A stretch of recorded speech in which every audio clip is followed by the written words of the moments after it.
decision, there's no looking back. But the contenders are fierce, they're ready to fight. Gavin Jay, they'll shine in the night. Revving up the stakes under the lights. Hearts racing fast, feeling the heights. Feel the thrill, hear the crowd cheer. It's RevLimit time, the championship's here.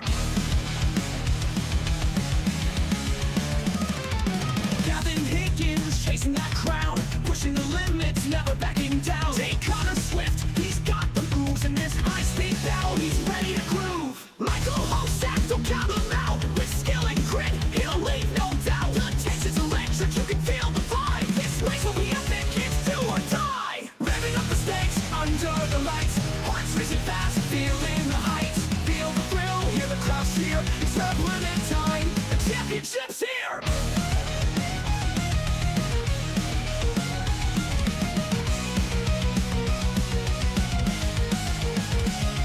One lap to go, who's gonna reign? The roar of the engines, a beautiful pain. As they hit the curve, it's pure ecstasy. Who'll take home the trophy? We'll wait and see. FTT, FTT, FTT.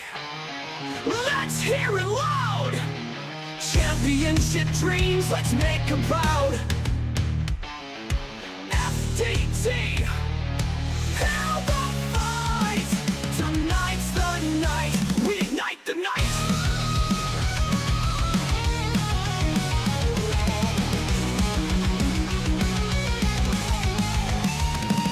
RevLimit Workshop, hear the crowd scream.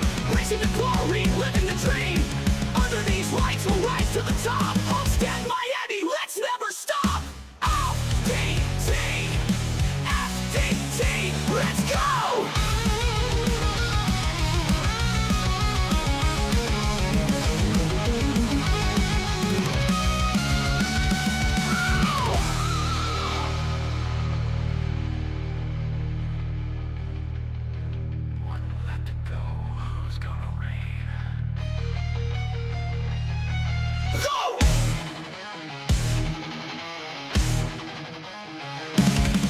The roar of the engines, a beautiful pain. The roar of the engines, a beautiful pain. As they hit the curve, it's pure ecstasy. Who'll take home the end it? He's ready to groove. Well, let's take home the trophy. Who would die? Who'll championships here? Let's go! Right now! Let's go!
Good evening, race fans. Welcome to Championship Night here at the Homestead Miami Speedway.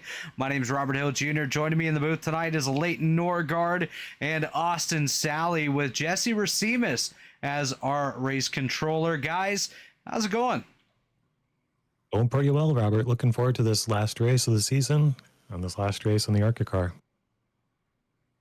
Yeah, I'm pretty excited myself. I mean, this track can have its challenges, being a flatter track, and cold tires is going to be a factor on these restarts. I'm just genuinely excited to see what happens tonight.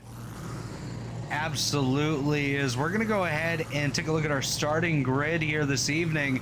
Tommy Ryan going to start on the pole with William White to his outside, Gavin Higgins and Cale Pocock in row number 2, JP Phillips and Corey Abbott in row 3. Row 4 is Jacob Adams and Michael Hosick, with Jay Connor and Frank Fody in row 5. Row 6 is Caleb Pecumer and Chris Albrecht. Alayton, take us through to position number 24. On 13th, got David Phillips. 14th, Harrison Talon. Jaden Rasimas in 15th. Andrew Rucker in 16th. Austin Inabnit in 17th. Ray Bracey in 18th. And 19th, Jeff Ryan. 20th, Andrew Hardcastle. 21st, Shay Mitchell. And 22nd, Dylan Haver. 23rd, Carlos Acosta. And in 24th, Dusty Dewar. Austin, take us through the rest of your starting grid here tonight, starting in 25th. We got in P25 David Woods, 26 Mitch Fear, 27th the Dave Huckleberry, 28th Rob Mooney, 29th Josh Clark, 30th Kurt Gibson, 31st Connor Thompson, 32nd Zachary Tyler. That is your 32 car grid here tonight. All of your championship drivers will show up on the scoring pylon tonight, indicated in yellow. And those drivers, of course, Jay Connor, Gavin Higgins, Michael Hosick, and William White. Guys, let's go ahead and make our race picks for the evening. We'll go ahead and start with Jesse before he gets busy. Jesse, who's your pick to get it done here tonight? Let's go for the championship. The championship? Yeah, we'll go for the championship. I didn't look at the points. Did the points reset before the final four? They did. It's the top finisher of those 4. All right, so I'm going to have to go with Hosick. So I know he's been putting in a lot of practice, and he looked pretty good during the practice session, and I think he could pull it off. Really solid pick there. We'll go ahead and move over to Austin Sally now as our guest here tonight. Austin, who's your pick to win the title? The guy that's been an extreme finisher every single night that we're out here in the ARCA race, I got to go with William White, man. He's been so dominant all season long. Would love to see him cap it off with a championship tonight. Really solid pick there. Alayton Norgard, as we're going green. Who's your pick out of the remaining 2? Well, that's not fair. All right, no, my you real can pick pick from is those William 4. White, Yeah, you can pick from those 4. especially with the eligibility changes for next season. Oh, God, already. Oh, no, Tommy Ryan around. And he got his brother. Oh, no. Caleb no. Everybody's dead. It's just death. Jay Connor involved, one of our playoff guys. He's in it here. He's going to get collected down there on the bottom. Jeff Ryan, of course, one of the cars got collected by his own brother here. Let's go ahead. We'll back it up and see what happened. Not the way these guys were hoping to start. Cold tires get you every time. Looks like Tommy slides up into the side of William White there. Does Will come down? That's going to be the question. Will's Actually, he gets hit. Down a little. Does Tommy get hit, though? Nah. Yeah, Tommy just kind of loses it there. Gavin Higgins gets involved in that. Not what he was hoping for. Jay Connor gets involved. Austin and Nabnit absolutely sends Jay Connor. I don't want to do this, but I think I might have to write off Jay Connor here right from the drop, because his car has absolutely picked up a bit of damage. Carlos Acosta decides that he's going to airmail Caleb Pecumer. I think Dave Huckleberry does one of the best jobs of this whole group of avoiding significant damage. He's able to get that car slowed down a fair bit coming into it, just runs out of room, locks it down. He's going to slap a bit, get some left front damage, but I think he's going to be okay. But yeah, Gavin Higgins coming down pit lane. Jay Connor, he's on pit lane. Not the start these guys were hoping for. It's definitely the start William White doesn't mind seeing, as we'll change that tower over to laps, because 150 laps here tonight, guys. That's a long race. Yeah, that that race length is what could save both Gavin Higgins and Jay Connor's races here. They have a lot of potential time to repair. Absolutely. And you know who doesn't like to see that is neighbor Pete. He's hanging out in the YouTube chat and just absolutely disappointed to see both of his boys involved. Chad Frankenfield, his boy, was also involved in that one, so he's not going to be too pleased, as we have just a bunch of cars still sitting on pit lane and a tower there, as well as looks like we're going to put a couple of cars likely a lap down here. We'll keep our eyes on that pit lane exit. Jay Connor, he is on his way off of the pit lane. Gavin Higgins has left pit lane as well. So the two guys that are still in the championship fight have worked their way back out on the racetrack. But guys, what would your strategy be if you're in one of these contention spots, I should say, and you know it's a long race? What would you be chasing for at this point? Would you kind of hang back a little bit, just let the field thin out, and then work your way to the front? Or would you be going right from the drop of the green flag? I wouldn't necessarily be worried about being in the lead, but I definitely would still want to have pretty solid track position throughout the race, particularly with the way that this car is on cold tires. And even throughout the run, it's very loose, so there's a strong chance of something going wrong. So I'd rather be in front of as many cars as possible. I'd probably go the opposite. I mean, I'm just the type to be hanging in the back until, towards the end of the race and trying to survive as much as possible. Yeah, that's been me in the butt a couple times throughout the season, but with the race length, like you said, being so long, I mean, who knows what could happen throughout. As the pace car does drop off, we're getting set to go green this time.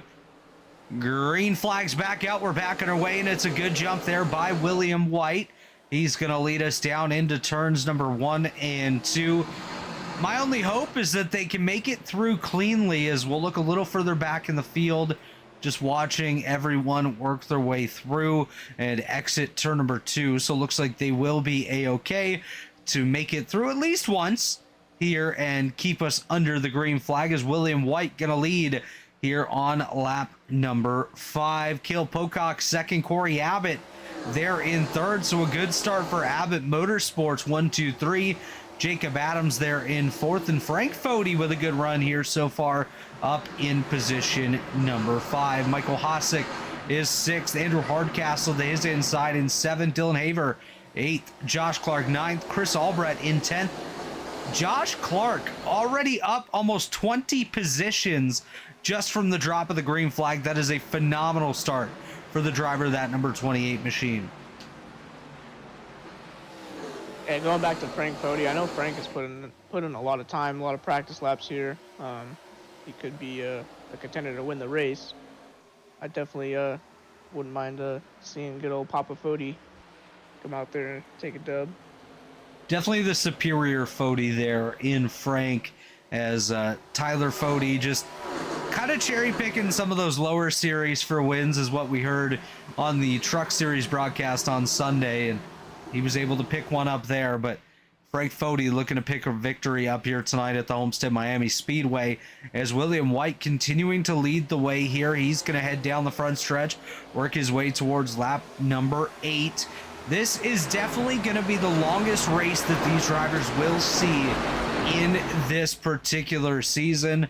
And Alayton, you mentioned it briefly earlier. You said the last race in the ARCA car. Do you want to clarify a little bit on that for the viewers at home that maybe aren't in the mix here on iRacing? Yeah, so with the Season 2 update that's coming next week, the current ARCA car is going to be, I believe it's being changed to a legacy car, not removed entirely, but there's a new set of manufacturer ARCA cars to match the current real-life ARCA series that are being introduced to the game. So presumably the next ARCA season will be running those new cars, and we won't see these cars again in Elite more than likely ever, I would guess. Yeah, it's possible that we may see them in an exhibition race or something like that, but for the most part, the plan definitely is to switch to those current generation ARCA vehicles Jacob Adams, by the way, currently up to the 3rd position, but it'll be nice to allow the teams to align with their manufacturers that they run in the various series. You know, you have guys that are Chevy teams or Toyota teams, your Ford teams as well, and they'll have the option to actually run their preferred manufacturer and have a bit of consistency across the board, which unfortunately means we're seeing the end of your Pontiacs, your Dodges, your cars like that in this series, the Volkswagens that we've seen out of do good over the past couple of seasons. Tonight is curtains for them, and it's going to be interesting to see which way those teams opt to go in the upcoming season. And this one so far looking pretty decent though out here at the Homestead Miami Speedway, and it feels right wrapping up a season down here in Miami. Unfortunately, NASCAR moved away to an inferior racetrack in Phoenix, and we're bringing it back right where it belongs here in Homestead. With an extra long race. That's right. The longest race of a non-crown jewel race in Elite this season, I believe. Elite as a whole.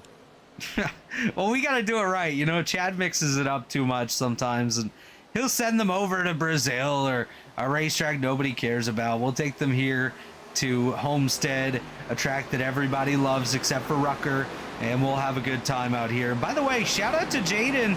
He's up in the 9th position. That's Jaden Rasimas, of course. His father, Jesse, our race controller up here in the tower. He's done a great job all season long. I think this has been one of the cleaner ARCA seasons, Alayton. You've been around this for quite some time, and I would say this is among the best seasons we've had in regards to not too much adversity out there on the racetrack.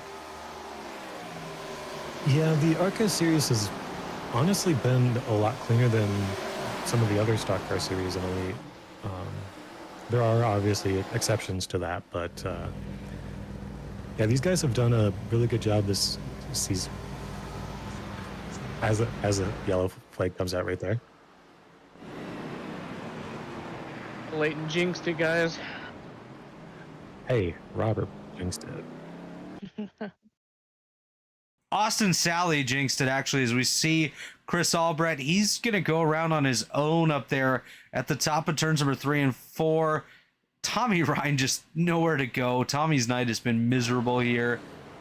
Looks somebody got collected a little bit on the bottom. I think that was Connor Thompson.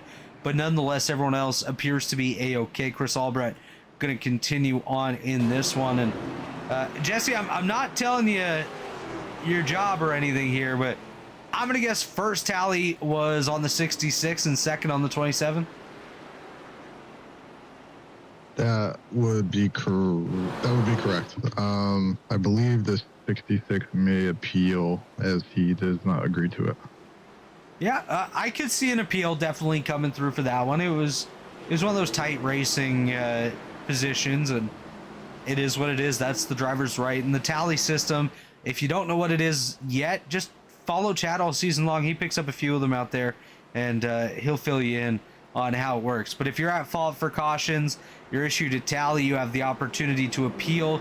If you don't necessarily agree with the call from race control, you can have up to 2 tallies in a given race unless you've appealed. And once you do hit that second tally without appeal, you are forced to park on pit lane. As Josh Clark gonna stay out, Rob Mooney gonna stay out as well, Kirk Gibson gonna stay out, and JP Phillips will also stay out. But Phillips, I believe, is 1 lap down. So your top 3, if they remain on the track for the upcoming restart, Josh Clark, Rob Mooney, and Kirk Gibson will be your front 3. As we take a look down pit lane, William White gonna beat off Corey Abbott, and we're gonna take a quick commercial break. When we come back, we'll take you through the second 10% of today's championship finale here at the Homestead Miami Speedway. Don't go anywhere. We'll be right back. 3 years of sellout crowds, 3 years of edge of your seat action, 3 years of jaw-dropping finishes. Worldwide Technology Raceway has rocked the world of NASCAR, and now NASCAR is giving us another reason to celebrate. The 2025 NASCAR Cup Series Championship playoffs are coming Sunday, September 7th, 2025. Just when you thought the racing couldn't get any more intense, now every single lap matters. One wrong move could be the difference between elimination and being crowned the king.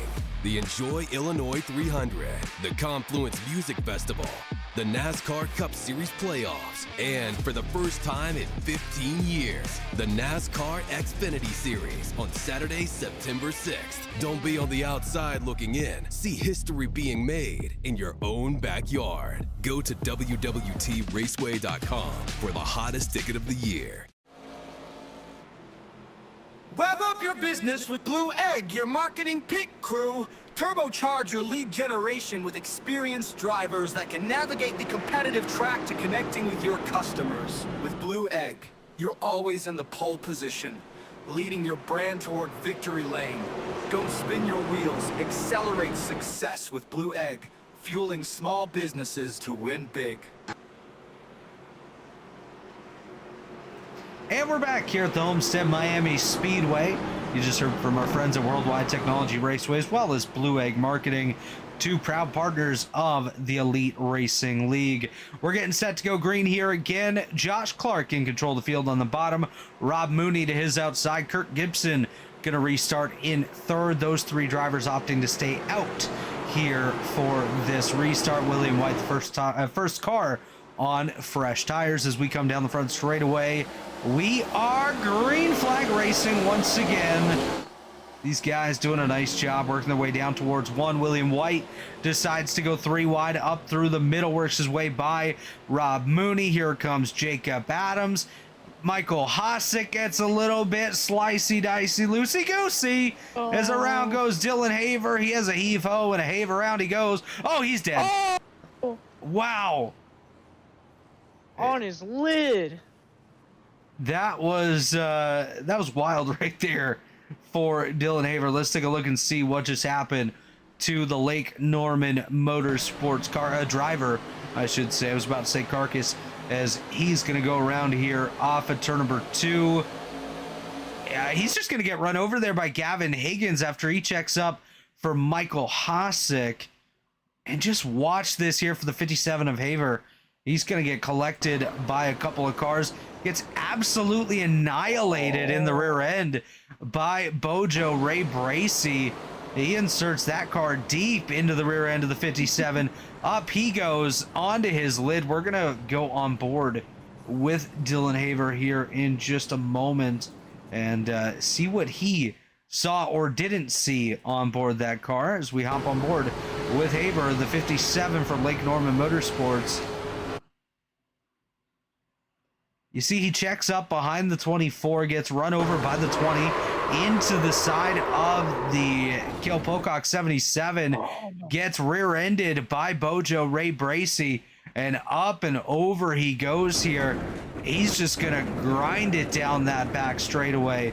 And unfortunately for Haver, I don't know if it's night over for him. I think he could probably get back out there as he didn't really hit too much. Just unfortunate that he did go for a bit of a skid down the backstretch. But nonetheless, It looked like he almost saved it. he tried anyways. Besides, well, prior to flipping anyways, but He definitely gave it his all right there as Carlos Acosta going to get the wave around. I would say we'll interview William White here under this caution, but he has opted not to be on the Elite Racing League Discord for this one. So darn you, Mr. White. As let's talk to Dylan Haver and see what he saw in that one. Hey Dylan, it's Robert up in the booth. You get a copy? Yes, I do. You just went for one heck of a ride down the back straightaway. What were you experiencing behind the wheel of that 57? Yeah, I definitely gained some altitude there. Was able to see the stars, actually. Oh, nice. Did not feel anything under me for a good amount of that. And I'm very confused. How bad's the car right now? How much damage do you have? Do you think you can get back out there? I mean, we got 3 minutes. There you go. You can get back in this. You might still win. So I I had to wait a while to get it towed, but we'll see what happens next. We'll get you back out there for sure. But Dylan, before we get you back down to the team, any sponsors you want to thank, shout outs you want to give? I'll give a shout out to Mitchell Haver. He was up front in like top 10 for a while there. And shout out to Caleb, Frank, Austin, and everyone else from Lake Norman. All right. Hopefully we get to see you back out there. If not, we'll see you again next season. All right, sounds good. That's Dylan Haver, the driver of the number 57 rocket ship there, as he just went to space. But guys, we're going to come back to the green flag here. Clark, White, Adams, Gibson, Abbott, Hossack, Dewar, Mooney, Hardcastle, and Higgins, the top 10, as we're getting set to restart this one. Barney, the flagman, has the green flag in hand, and it's a waving. We're back underway. Yeah, Mike Hossack was stuck behind Kirk Gibson there on that restart, so he did not get the start that he was looking for. Will has not managed to clear Josh Clark yet, and is actually probably going to lose the lead to Jacob Adams here. Yeah, Jacob Adams will get by. He takes the race lead. William White goes up to the high side. Corey Abbott goes to the bottom there of Joshua Clark. He's trying to work his way up here into that top three. Michael Hossack, he's working the outside wall here, and he worked it real good up to position number 4. Looking for more as White looks for the lead on Jacob Adams. Adams up top, White down on the bottom. White looking to take a bite out of the apple here. He gets by Adams as Adams falls back to second, but he says, I'm coming right back. Gets back down to the inside, side by side, into turn number 3 and 4. Corey Abbott just behind them as they work their way around once again. It is tight there between White and Adams, but White gonna win that battle off of turn number 4. Jacob Adams now under fire here from Corey Abbott as Abbott takes a look to the inside.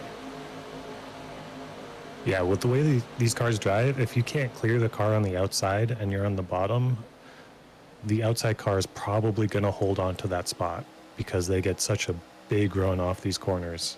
And that's also what let Jacob Adams try and make an attempt to pass William back, but he didn't quite have enough speed through 3 and 4 to make that stick and was able to hold on to it. Dusty Dewar into the outside wall right there as he was just ahead of Michael Hossack. Hossack now under fire here from Gavin Higgins as Higgins takes a look to the inside, and the neighbor Pete Powered number 20. He's going to go side by side with Hossack. Hossack going to fall back in the covered bridge racing number 24 machine. He's just ahead of Andrew Hardcastle, Andrew Rucker, Connor Thompson, and Josh Clark as Clark is falling back to position number 10. And you know, we talk about drivers that are going to graduate from the series this season. No matter what, William White will graduate from ARCA based off some new rulings. He has unfortunately surpassed the win total. Andrew Rucker going to graduate as well as a 6-time Elite Racing League winner. That puts him over the total, and whoever wins the championship, if they're not named William White, will graduate up from the series as well.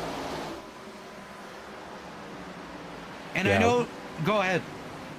That is the biggest reason that my pick for the championship is Will, because with the way that he's run this season, for him to not get the championship and not have a chance to come back and redeem himself, that would be pretty brutal. So I am 100% behind Will for this championship victory.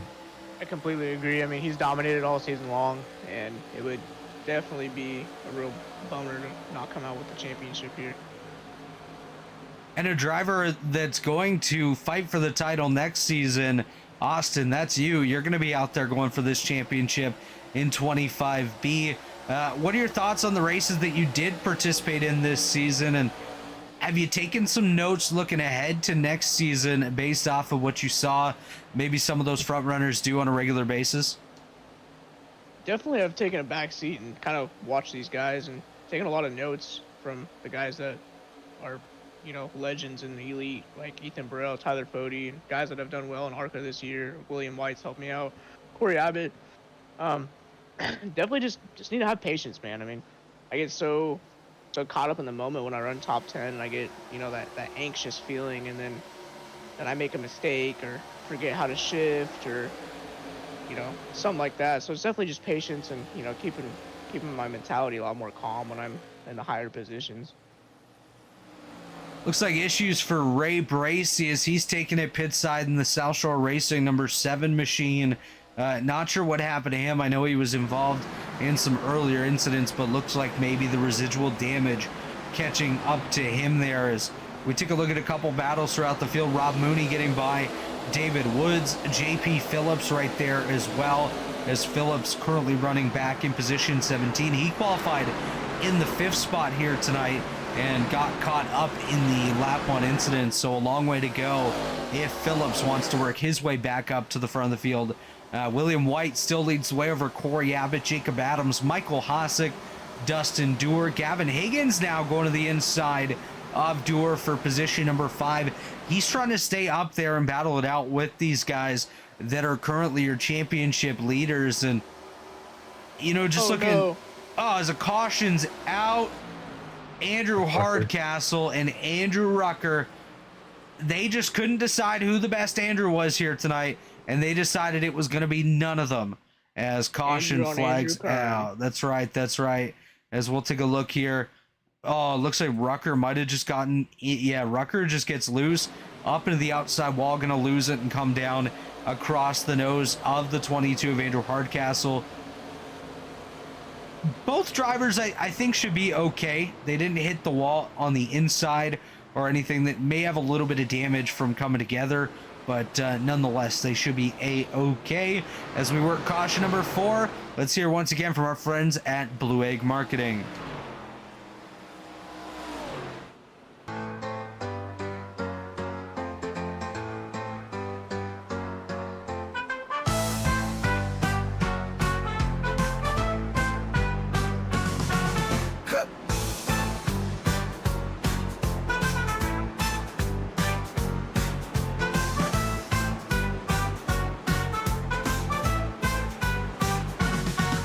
In the blue egg, you're always in the pole position, leading a brand toward victory lane. Don't spin your wheels, accelerate success with Blue Egg, fueling small businesses to win big.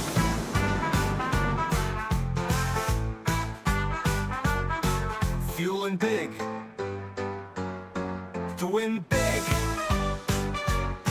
Blue Egg, fueling small businesses to win big. Ooh, big.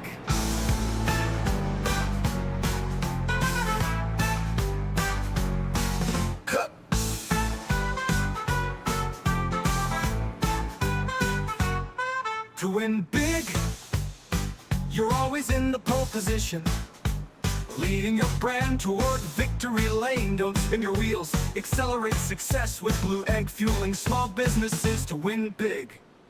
Ooh, win big. Since 2010, race fans have had one burning question. When will the Xfinity Series return to Worldwide Technology Raceway? You asked, NASCAR delivered. On Saturday, September 6, 2025, the magic is back. The track that launched the legendary careers of Harvick, Busch, Keselowski, Edwards, and Earnhardt Jr. is now ready to write that next chapter. We're going to introduce you to a new crop of future champions and Hall of Famers. And in the process, we'll create more of the greatest moments in racing history. NASCAR Weekend 2025, the NASCAR Cup Series Championship Playoffs, the Confluence Music Festival, and now 250 miles of the NASCAR Xfinity Series. 2 incredible races, 1 challenging track, a 3-day party of epic proportions. Go to www.raceway.com and lock in your weekend racing and camping packages for as little as $20 down. And we are back. Don't adjust your television monitors. That is Rob Mooney and Dave Huckleberry going to be row number 1 for the upcoming restart. Jeff Ryan going to start in 3rd with Corey Abbott is outside. William White, Jacob Adams in row 3. Gavin Higgins, Dustbag Dewar in row 4. Caleb Pecumer and Josh Clark in row 5. Interesting call here, especially by Mooney staying out once again. He has not yet been down pit lane and is the only driver still out there on those original tires. Yeah, I can't agree with that call at all. With these tires now being over 30 laps old, he is gonna be struggling in a big way. He's gonna fall through the field like a rock. As we're getting set to go green this time, pace cars off. Mooney gonna lead us back to the green flag, and I'm just hoping that he doesn't spin the wheels too much. He doesn't. Huckleberry a little bit slow on the restart, but still solid nonetheless. He's gonna go oh my gosh, Dustin Dewar, we're dead. There they go. Oh, we're rolling. Shane Mitchell, Dusty Dewar, Andrew Rucker. Couple of cars involved in that one. Tommy Ryan, of course, gonna get involved once again. Let's take a look and see what happened to Dusty Dewar to put us under caution once again. Looks like he's just gonna snap loose as he tries to make a move 3 wide middle on Jacob Adams. Loses it, comes down, almost collects Michael Hosick, collects Shay Mitchell. Andrew Rucker gonna get in it. Mitch Haver, Jaden Rasimas, all gonna get a piece of this one. A couple of them might get an additional piece of it. Just unfortunate here, guys. Just easy mistakes being made that are bringing out these cautions and collecting quite a few cars. Yeah, these cars are basically on ice skates on cold tires. It's very sketchy, and if you're not being very careful, we just saw what can happen. Cold tires, man. Every time. Cold tires are one of those things where they're easy to manage, but easy to forget about as well. Rob Mooney gonna stay out again. Looks like the only drivers to come down, Chris Albrecht, David Phillips, Andrew Hardcastle, Austin Inabnet, and Dylan Haver are all on pit lane. Tommy Ryan gonna stay out back there as well. Let's just quickly take a look. I want to see who we can have a word with at this point, and I think it's time to have a word with top 10 runner David Huckleberry. Hey Huck, it's Robert up in the booth. You got a copy? Yeah, Robert, I got you. Front runner here tonight, currently in the 8th position, up 19 spots on the day. You restarted on the front row. What went into the thought process of staying out there on that last restart? Oh, you got to do something different. Last race of the year, and we were using up tires like crazy, so I think I might come down here, though, and get out of these guys' way, but I think you should worth a stay shot. out. You should stay out. Rob Mooney's still out there leading the way, and he hasn't pit at all. So why not? Just stay out here. You're probably going to get another caution. And who knows? Maybe you'll gain some positions here or wreck big. One of the two. We've seen a lot of that so far. A lot of air time for some of these guys, Dave. Have you seen some of those wrecks? Yeah, unfortunately, I think I was in a couple of them, so I don't think I got very much damage yet. You could probably tell me better than I can tell myself. So. No, you're looking pretty good. Looking pretty sporty in that Purdue machine. What do you need to do to get up there and win the race? By the way, actually, you do have a little bit of right rear damage, but that's okay. Harrison's behind you. He'll give you some more. I just need everybody else to fall out, and then I'll be right up there. Perfect. Any sponsors you want to thank, shout-outs you want to give, my friend? Just thank Purdue University for giving me a paycheck every month and let me put the logo on the car. So. All right, Dave, best of luck, my buddy. Thanks. That is Huck. Mr. D. Huck, currently situated in P number 8. As we'll go green once again this time. Rob Mooney, Jeff Ryan, Corey Abbott, William White, Gavin Higgins, Jacob Adams, Caleb Pickle Cumbers, Huckleberry in 8th, Clark 9th, and Talon in P10. So Huck mentioned this. They're going through tires pretty quick. I think they have 7 sets tonight.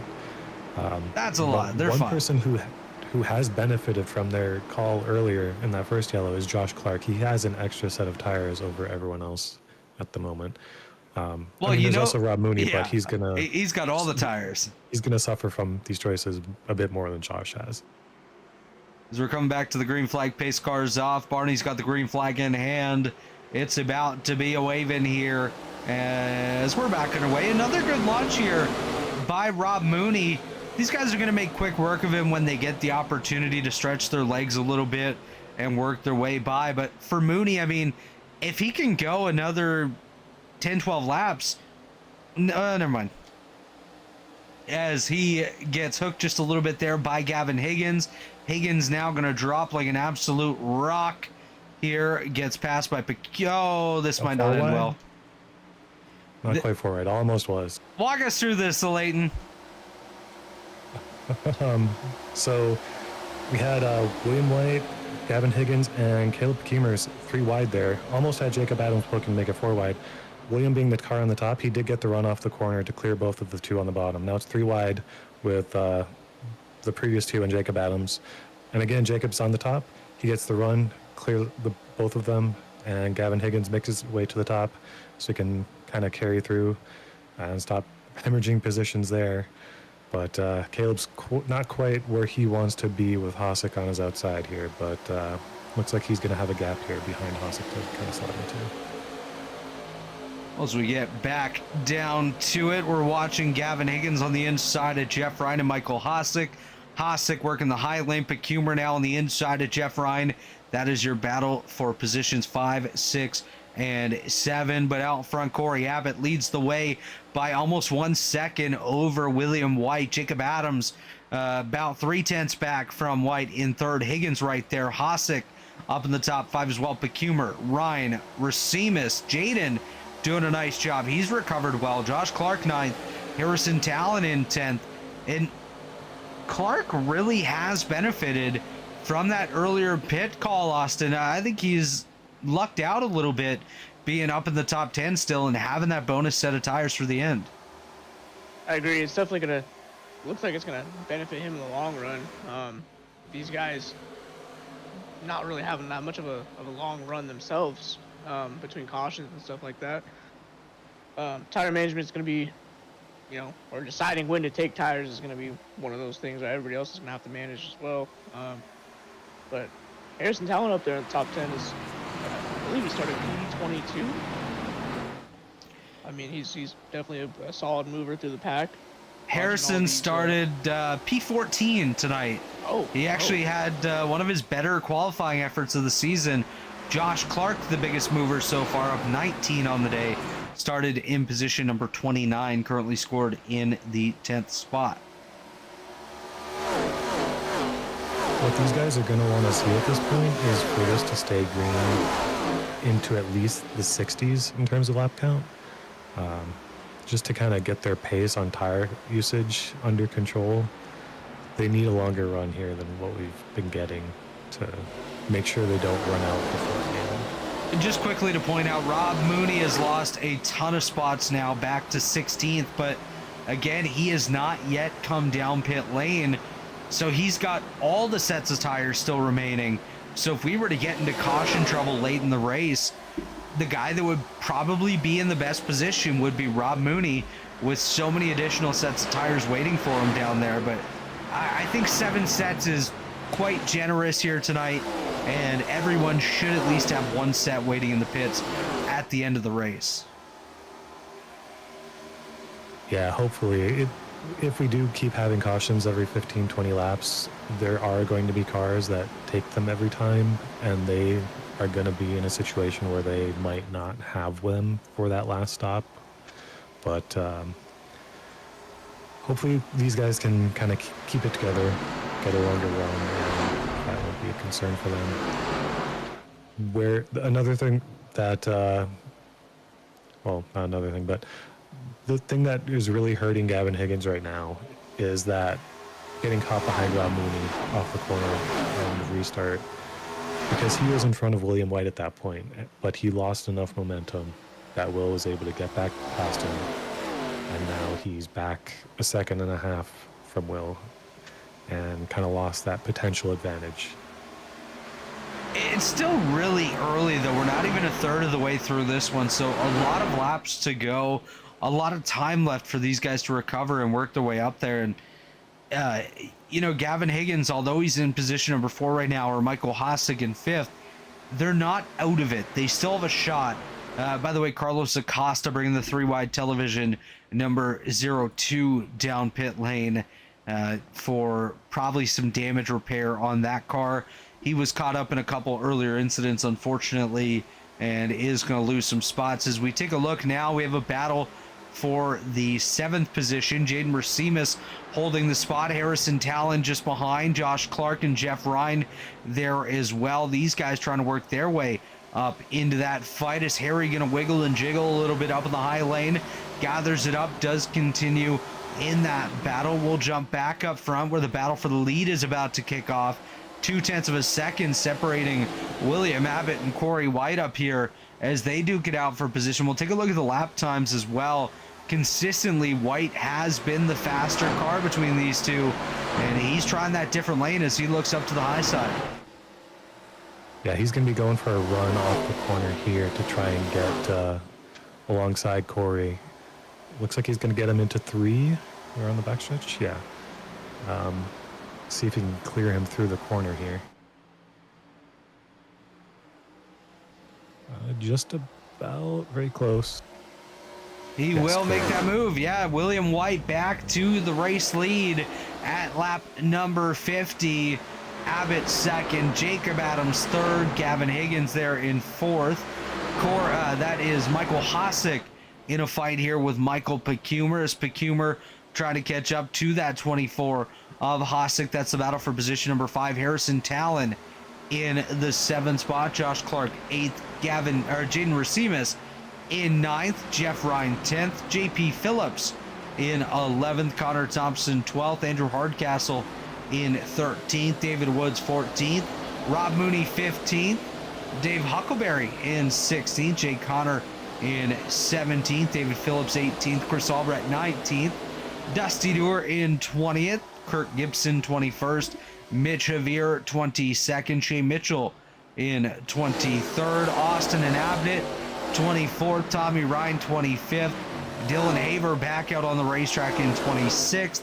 Kale Pocock 27th. Carlos Acosta, Andrew Rucker, Ray Bracey, Frank Fody, and Zach Tyler out of today's race.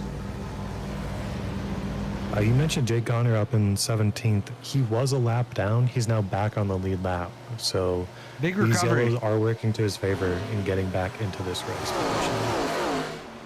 It's still going to be tough. I mean, he was on 2 wheels at the start of this race, took a pretty big hit, spent quite a bit of time on pit lane, lost a couple of laps. He's gained them back now and trying to work his way forward. I think he'll get Rob Mooney probably rather quickly if we do stay green here, as Mooney, of course, now on 53-lap-old tires. And guys, I'm not sure if anyone was able to get a fuel window. Jesse, I know you sometimes get that information. What are these guys looking like on fuel? Is that something Rob Mooney has to be concerned about right now? So I actually did not get those numbers before race time, but I will work on getting those for you Jesse. now. Wow. The number I saw in practice was 58 laps. With the yellows that we've had, So Rob he's can looking probably stretch that into the 68. 60s. 65-ish for sure. So he's still about 10 laps out, but yeah, I think the tires are probably getting a little bit frustrated as well. If those were my tires, I'd already be in the wall. I may need to keep an eye on Rob Mooney's car for a meatball for blowing a right front. Definitely a possibility. We'll see how hard he's driving that thing. It's possible that he's kind of babied it just a bit or just enough to be able to make it here to his pit stop. And he won't be able to split it down the middle, but could make this a 2-stop race for him, where a bunch of other guys have come down a ton of times so far. Don't know how beneficial that is, though. I don't think it's the right strategy call, but gotta let him try it.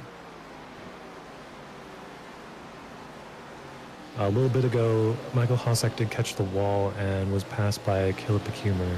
One thing I want to note about Hossack is that he has been running the top exclusively this entire run, and that does burn your tires a lot more than what these other cars would be seeing on the bottom. So the longer this run goes, the more Hossack is going to kind of suffer from that. With the shorter runs that we were getting with the cautions, I could see that being the right call, but yeah, if it continues going green, he's going to want to reevaluate that choice in the next run for sure. as we ride on board with the driver, the number 24 for Covered Bridge Racing, Michael Hosick. You do see that upper lane that Alayton was mentioning. And Austin, I'm going to bring you back in here. Would you be one of those guys that would stay out like you've seen Rob Mooney do? Or would you be taking advantage of all those free pit stops, taking the tires, taking the gas, and just putting yourself in a pretty good spot to at least feel comfortable? I definitely want to be as comfortable as possible. I mean, I don't think I would necessarily do the Rob Mooney and not take anything at all. Than having to jeopardize going on a green flag stop for fuel or whatever. Probably definitely would be taking tires and fuel. Maybe not every time I pit since there's been 4 cautions now. Definitely has however good I felt off of a little bit of used tires. It's my decision. And one thing to point out here, between the race leaders, William White and Corey Abbott, is the lap car of Mitch Haver, who currently runs up on the high side in position number 22. As looks like we've lost Connor Thompson to a connection issue here. So, oh, he's back. There we go. Connor Thompson currently running in the 11th position. And actually, Alayton, you mentioned how the car is changing. That's going to change as well. The guys that maybe have a connection issue that's a detriment to the rest of the field, iRacing in their upcoming build is just going to automatically pull you to pit lane until the time that your connection does recover. Yeah, we're going to have to wait and see how aggressive that is with what kind of connection issues it forces you into pit road for. But yeah, I think that's definitely going to play a role in a race at some point during this the remainder of the season for the other Elite Series and for 2025B in ARCA. Harrison Talon's going to be the test subject for that one. As Harrison's blinking in position number 7. Yeah, I've had my camera on Michael Hossack for a lot of this, and he's had his own blinks for off and on throughout this race. So hopefully it's not too aggressive. The kind of blinking that we're seeing from like a Hossack here in this race isn't enough to pull someone into the pits, in my opinion. So if it ends up being that way, people like Michael Hossack are going to be very unhappy about this change. We had some questions about the track temperature. It is currently displayed in the upper right corner of your screen. 79 degrees Fahrenheit is our current track temp. So on the cooler side, actually, especially considering the fact that we're here in Homestead, Miami. The ambient temperature here also 75 degrees. So on the cool side here tonight. I would take 75 degrees and the cool 45 degrees I'm in right now, man. Oh, we're going into a bit of a mild spell here. It's 5 degrees Celsius, which I think is like mid 40s down there in your south of the line land. Not too bad. It's pretty nice. We're going to get a lot of rain tomorrow too, so hopefully it wipes away some of the snow and we can send it down there, maybe flood out some areas or something. We get too much rain in the Pacific Northwest, so we'll send it to the southeast. They need some. Or southwest, I should say. They always need some rain. We touched the 60s here yesterday, and then we're under a blizzard warning for tonight. So this Midwest weather leaves something to be desired. that's some bipolar weather right there. That's something. Absolutely something. Is just to point out, the next car to go one lap down to your race leader, William White, will be Dave Huckleberry, who currently sits in 21st and is battling it out with Jay Connor, who has lost a handful of positions. Connor back now to the 20th position. Of course, Huckleberry out on older tires. And I want to keep an eye on Rob Mooney as well, as he should very well be approaching the point where he needs to come down and get some gas and some tires on that 84. Yeah, imagine it's got to be any lap now. I mean, going 60 laps on one tank is about the limit. Yeah, And this is not a fun track to make a green flag stop on. no. The pit entry is treacherous at best. Pit exit's kind of just as miserable here too, so we'll see what he's got going on when he does opt to come down. And again, like Austin just said, you got to think that he's at the end of the fuel tank capacity at this point, has to come down, and he's just kind of hemorrhaging time as well towards the race leader. So he's going to go a lap down with this pit stop, I think, no matter what. But we'll see what Rob Mooney opts to do. He's staying well high here. If he opts to come down, we got issues, as he's going to stay out just one more time here on lap number 66. William White leads by 2 seconds over Corey Abbott. It's another 2.5 back to Jacob Adams. Gavin Higgins in fourth. Caleb Pecumer, the P Cucumber, up to the 5th spot. Michael Hosick 6th. JP Phillips in 7th. Harrison Talon in position number 8. Josh Clark in 9th. And Jeff Ryan rounding out the top 10 at this point. Thompson, Hardcastle, Woods, Rasimas, and Mooney the rest of the top 15, as Mooney going to continue out here on the racetrack. Just kind of surprised he's been able to stretch it this long. Pecumer and Higgins are side by side right now, fighting for position. Looks like Pecumer is a bit quicker, so he's going to take the spot. Not quite clear of Higgins yet, but I think he'll be able to get him in 1 and 2 here.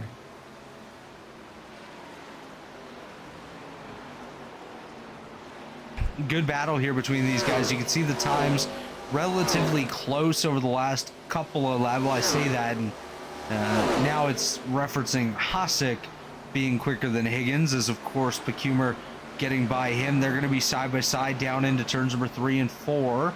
Pecumer up top, Higgins down on the bottom as they work their way around once again. Going to take a look back at Rob Mooney, see if he opts to stay out another time. He's coming up to lap number 70, so if he stays out again, he's saved a ton. And he's actually not lost as much time as I might have expected to William White. He's about 3/4 of a lap behind right now, whereas like Jake Connor is like 85% of a lap back. Can't imagine Hearing Rob some Mooney. chatter about first pit stops coming. Yeah, he's gone down to the bottom. He's taking that dodged pit side this time, I think. He's actually got a bit of right front damage too. So he's going to pit off at turn number 4 this time, as he'll get passed by Chris Albrecht and Kurt Gibson. Rob Mooney takes it in to the attention of the South Shore Racing pit crew. David Westergreen up on the wall. He's ready with the fuel can, ready to get going here with Mooney as Mooney pulls in. It'll be his first stop of the day. 4 tires and fuel. Most definitely the call there, as we'll jump back up to William White, who's working his way around the racetrack. He's got quite the gap here ahead of Corey Abbott. So we'll go to the first side-by-side battle that we see here. That's Kurt Gibson and Chris Albrecht duking it out for 15th and 16th on the racetrack. Gibson up top, Albrecht down on the bottom. They're going to go single file once again. And just a quick look here. Here's White off of turn number 4. Mooney has unfortunately gone a lap down, but not by much here. He might have a chance to get himself back on the lead lap the hard way, as he's working his way back out now. He's actually going to have a long way to go to get back up there, as he's just getting back up to pace. Jacob Adams still 3rd. Pecumer and Higgins have separated by a bit. Hosick, I think he just slapped the wall right there, in 6th. Phillips 7th. 8th is Clark. 9th is Talon. Ryan in position number 10 as we're approaching the halfway point finally here. This is a long one. Who scheduled such a long race? Yeah, I wonder who did that one. It's probably Canadian. Probably full of good decisions up here as Shea Mitchell, the Canadian, comes down pit lane in position number 0, or in car number 08, in position 25. So unfortunately for him, but everything's kind of calmed down a little bit. And actually, as I say that, it's picking back up here. Dustin Dewar chasing down David Phillips. He's got Dylan Haver trying to get by him. Haver is, of course, a couple laps down after flipping over down the back straightaway not too long ago. As we come around this time, William White going to lead us to halfway as he's going to put Jake Connor a lap down. Unfortunately, Connor battled back to the lead lap, and that has just gone out the window as William White goes by on the inside. We're going to step away. We'll take a quick commercial break. When we come back, we'll take you through half number 2 of tonight's championship race here at the Homestead Miami Speedway. It's the RevLimit Workshop Development Series presented by PitPassNetwork.com. Check out RevLimit Workshop over on X for all your design needs, and PitPassNetwork.com is your home for all things motorsports. News, reviews, and interviews. Check out PitPassNetwork.com today. We'll be right back. Since 2010, race fans have had one burning question. When will the Xfinity Series return to Worldwide Technology Raceway? You asked, NASCAR delivered. On Saturday, September 6, 2025, the magic is back. The track that launched the legendary careers of Harvick, Busch, Keselowski, Edwards, and Earnhardt Jr. is now ready to write that next chapter. We're going to introduce you to a new crop of future champions and Hall of Famers. And in the process, we'll create more of the greatest moments in racing history. NASCAR Weekend 2025, the NASCAR Cup Series Championship Playoffs, the Confluence Music Festival, and now 250 miles of the NASCAR Xfinity Series. 2 incredible races, 1 challenging track, a 3-day party of epic proportions. Go to www.raceway.com and lock in your weekend racing and camping packages for as little as $20 down. Racing isn't easy, but experiencing it is. iRacing puts you in the driver's seat with the industry's leading sim racing game. Drive on laser scan replicas of the greatest racing circuits from around the world. Go head-to-head against other drivers chosen by skill-based matchmaking to ensure competitive racing at every level. Compete across all your favorite series. In officially licensed cars, engineered to deliver the most accurate driving experience possible.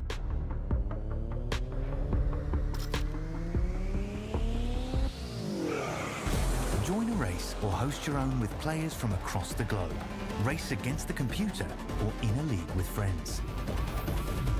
Feel the thrill behind the wheel. Visit iRacing.com.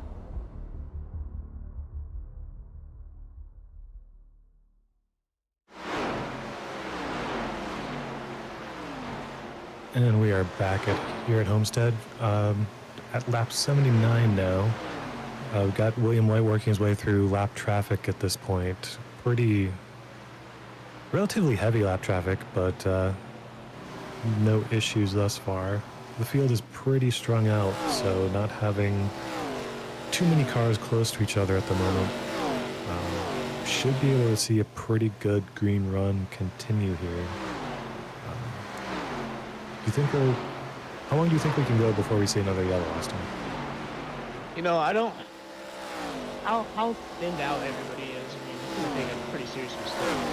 I think the caution will come back down, but also that lap traffic coming through the field is having those guys come through is definitely makes it a bigger challenge.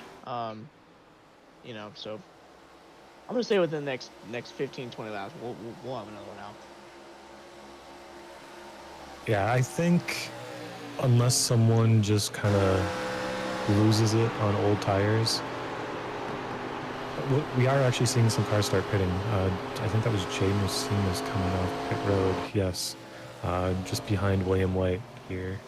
But when cars start pitting and they're on cold tires again, I think that's going to be between them being on cold tires and just being a lot more loose for a couple laps. They'll also have that pace differential to cars that have not pitted yet. So that's going to be kind of the biggest sources of risk for a yellow that we're going to see. If we can avoid a wreck from that, I think there's a chance we go green to the end. And the cars that pit on lap 33 can make it to the end on a single stop. So I think that's kind of the strategy that the people that have not pit yet are going to be looking at right here. I think the other thing I might play in this a little bit is the cars that were damaged in the couple of incidents that we did have, when they get their fresh tires, and if they still have some of that damage, we all know how loose that makes your car on top of the already loose car that's here tonight. Yeah, for sure. From my own experience at races here at Homestead, when I've had damage and haven't been able to repair it, the speed difference between my car and undamaged cars decreases as the tires wear. So you kind of feel better about the car you're in, and then you pit, and all of a sudden you're so much slower than other cars on fresh tires again. And on top of the instability just from that damage, it's not a good recipe.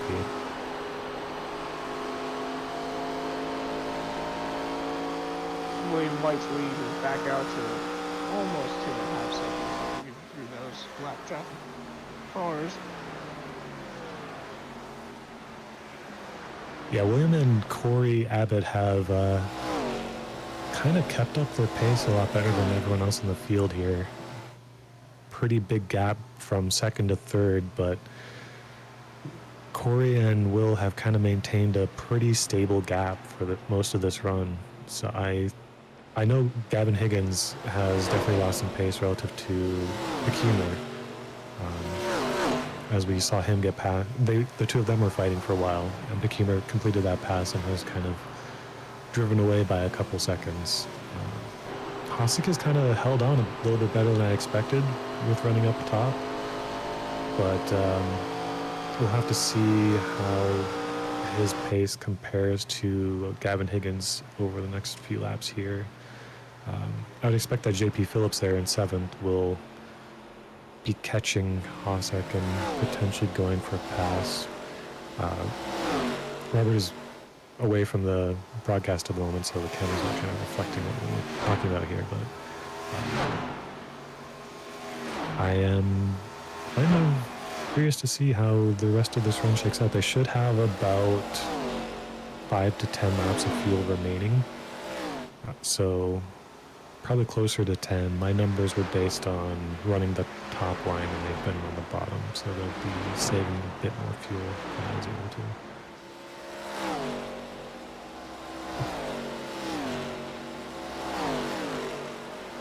Long green flag runs is kind of what we want to look for, especially in the series here. So seeing this green flag run come out after we had a little bit of a snafu in the beginning with some cautions is definitely nice to see. So be interesting to see what everyone's strategy is going to be for him out. Unfortunately, though, the guys that were involved in some of those earlier wrecks still have some damage, and they can't get it repaired. Yeah, I think either by here or definitely by lap 90, people are going to be able to make it to the end on that one stop. So we'll probably start seeing more people pitting. Kurt Gibson is going to be pitting here. Jay Connor came down pit road already. But I think Jay might be out of this at this point, having already gone down a lap on track and now going to be losing a lap on pit road. He might be going for repairs right now with how long he's been in his stall. I'm not sure. Does not have a black flag.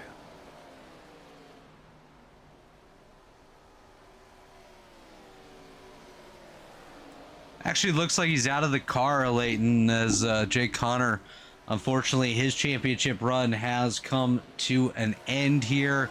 Just unfortunate for the driver of that number 9 machine, as he is done for the evening. William White still leads that championship fight by 4 positions over Gavin Higgins, 5 back to Michael Hasek, as we're still waiting on a couple more cars to come down pit lane here.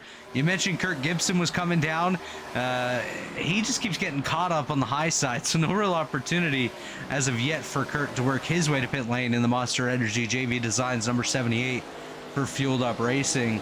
And he's going to stay out once again, but William White still leads the way on lap number 91. 60 laps to go, so still a long way left in this one.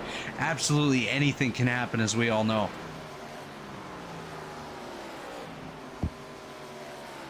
Yeah, we were talking while you were gone about how they can make it a one stop from here. They should be stopping any time now. I think with the fuel numbers, they can probably go 4-ish laps more, maybe 5. Got the 58 of Mitch Haver coming down pit road. Josh Clark on pit road. The unfortunate thing for Josh Clark with this long green run is that he's kind of lost the benefit of saving that tire set. We have to have a lot of yellows to kind of take advantage of all the sets that people have been able to save with this run. Yeah, definitely unfortunate for Clark not being able to take advantage of that strategy that he put into play earlier on, but nonetheless, like we said, still a long way to go. You never know what'll happen. Dylan Haver coming down pit lane. That's probably going to be his speeding penalty on the 57. Is looks like he got a little bit hot there coming down. Might have hit it back up again as he enters his pit box. Unfortunate for a couple of these guys that are out of the race. Zachary Tyler, Frank Foti, Ray Bracey, Andrew Rucker, Carlos Acosta at this point. Looks like we have a couple more coming down pit lane. Austin Inhabnet now working his way down. Kurt Gibson finally coming to pit lane. He said he was coming. He just didn't say when. You know, I thought he would have meant then, but no, he didn't. So nonetheless, he's worked his way down pit lane. Guess he just wanted to give plenty of warning. Yeah, I mean, we've had guys that didn't. Austin, didn't you pit from the second lane last week? Was that you? I don't think so. I only made it like 6 laps before I blew Oh, up. yeah, he didn't need to pit then. I think she got towed. Shout out to David Woods right here up in the top. Oh, it was David that pit from the second lane last week. That's right. As he's currently running in the 9th position. Michael Hossack coming down. J.P. Phillips, both drivers working their way down pit lane now as they're in 7th and 8th respectively, coming for their pit stops. Battle for 3rd. It's the PQ Cumber, Caleb Pecumer on the inside of Jacob Adams. Adams up top, Pecumer down on the bottom as they work their way through 3 and 4. Corey Abbott works his way to pit lane. Pecumer will clear Jacob Adams this time. I think Jacob's going to call it a run here and work his way to the pit lane.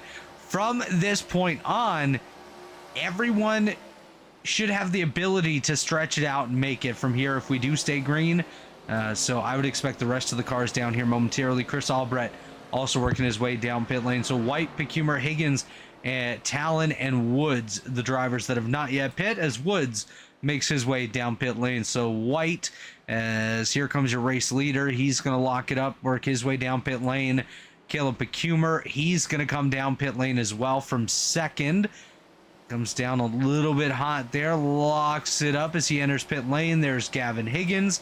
And Harrison Talon going to stay out. Will he be able to take the race lead in time to get by the start finish line? Not this lap, so Harry has not officially led a lap yet here tonight. We'll see if he stays out one more lap and is able to hold on to that lead and get his first lap led of the day. I think Austin and Abnett had gotten a speeding penalty on pit exit, and just had to serve a lengthy hold in his pit stall. So his chances of a good finish here are pretty much over. Yeah, so a lot of guys don't actually realize that if they call those out, we will clear them and give them the drive-through. Yeah, there are so many mistakes that you can make, and the only way that you can kind of avoid them is by doing them to learn what to not do. It's a very tough way to get to the top of potential here. A guy like Austin and Abnett as well, he's still very, Harry's 100% speeding as he enters pit lane. Let me know if he gets a black flag, because I'm pretty sure he will. Harrison Talon comes down. He's going to pit from the race lead. A guy like Austin and Abnett is very, very new to iRacing, so he's still learning from incidents like this, and it's going to help him out in the long run just by picking up the experience of having those issues out there on the racetrack, knowing what he's done wrong, knowing what to do differently next time. As we have a battle for the race lead, it's between White and Abbott, two Abbott Motorsports drivers duking it out down the back straightaway. And Alayton, I'm going to ask you this question as teammates of both of these guys. Corey missed out on this championship 4 by just a couple of points. Do you think for him... Oh, David Woods goes sideways behind these guys, catches it. Do you think for Corey, if he's able to win this race, he'd be more disappointed than anything based off the fact that the top finisher of the championship 4 wins the title? I mean, he would definitely be disappointed, but at the same time, I think Will would put up more of a fight and try and do everything he can to prevent Corey from getting around him if Corey had made it to the championship 4. So it's kind of, it's not quite an apples to apples question kind of situation, but yeah, it would, as nice as a win for Corey would be, it would definitely sting for him. Yeah, that's kind of what I thought. As we take a run through the field, White leads, Abbott, Thompson in 3rd, Jeff Ryan back there in the 4th spot, Caleb Pecumer holding on to 5th, Jacob Adams there in 6th, 7th is JP Phillips, 8th is Michael Hosick, 9th belongs to Gavin Higgins, 10th currently held by Andrew Hardcastle, Josh Clark in 11th, Harrison Talon, your former race leader, in 12th. Jaden Rasimas in 13th. 14th is David Woods. 15th is Chris Albrecht. 16th belongs to David Phillips. 17th is Kurt Gibson. 18th is David Huckleberry. 19th, Tommy Ryan. 20th, Dylan Haver. 21st, Mitch Haver. 22nd, Austin Inabnet. Shea Mitchell, 23rd. Cale Pocock back out there in 24th. And that is it. That is your field here tonight. 24 cars still in the running out of the 32 that started, with just under 50 laps to go. After that wreck early on, I was almost certain that Cale Pocock was going to be done for the night, because the hit that he took from Chris Albrecht was square on his left front, and that wheel was not spinning. So I thought that was going to be 100% a irreparable damage race ender for him, but he's at least been able to get back out there and run laps. Still a disappointing result for him, because I know he was looking forward to this and felt like he's going to be able to be pretty strong here, but better than it could have been. So a little timing and scoring update. So I asked them the double, triple, and quadruple check, and everyone says that Harrison Talon did make pit road entry speed. Wow. Man, that had to have been tight there for Harrison Talon. As we watch the battle between the 35 and the 53, they might share 2 numbers, but they don't want to share position here. Oh, Jeff Ryan going to get sideways as Jacob Adams goes on by. Austin Inabnet going to go by as well. Chris Albrecht also going to try to work his way up there. Those guys, of course, 1 or more laps down at this point. We're trying to find a couple battles on the racetrack, and there's not too many at this point. JP Phillips battling it out with Michael Hosick as they're just up the road from Gavin Higgins. As of right now, this is your battle for second in the championship fight. Hosick and Higgins currently out here in position 7 and 9 respectively. William White, I don't want to put the lock and chain on it yet, but if everything goes the way it has so far, William White definitely has the upper hand in the championship fight. I don't think anyone can argue that, but still a lot can happen here in these closing 45. Robert, you can't be jinxing it like that, brother. Yeah, you're bringing in a broadcaster's curse as he's catching up to Huck right there. Yeah, no, hey, you talking bad about Huck? Huck's doing a great job out here. Yeah, bit of a joke. The last season in ARCA, at the start of the season, I had a run-in with Huck at Nashville. He has come miles since then. he's improved so much, and it's very good to see that. Huck knows what to do or don't do out there. Huck and I have had some fun battles out there in the back of the pack, some races, so I can't say nothing bad about him. And I'm gonna give Huck his moment right here, because you go back a couple of months, he'd be lucky to be running as many laps down as Cale Pocock is right now, and Pocock's been parked for many laps. Cale's 14 laps down. Dave would have probably been about there. He has come so far in these last couple of months. He's learned a lot out there, and I'm really happy to see Dave taking that step in the right direction. And he's got the confidence too. He stayed out there on one of those pit cycles, and it worked out quite well for him. As Jaden, what happened? Jaden Rasimas came down. He was still on the lead lap, I think. Jesse, go find out what happened to Jaden, and tell him to get you a snack too. You're looking hungry up there in the race control booth. Yeah, he just pulls over. Maybe he has some homework or something. So he was still fighting damage from one of the earlier incidents, and when it's strung out like this, I think he's just calling it. Hey, I mean, I'm not telling race control what to do, but if race control's finger slipped and accidentally hit the yellow flag button, I wouldn't complain. It might create a little bit of drama out here on the racetrack. I think the only drama it would create would be Someone yelling at me. Chad. Yeah. Chad is watching this. I see him over in the YouTube chat. Watkins Glen 90 on YouTube. If you guys have any issues with Chad, just be sure to send all your YouTube spam to Watkins Glen 90 over there. He's a huge fan of every racetrack but Indianapolis Motor Speedway. He hates that place.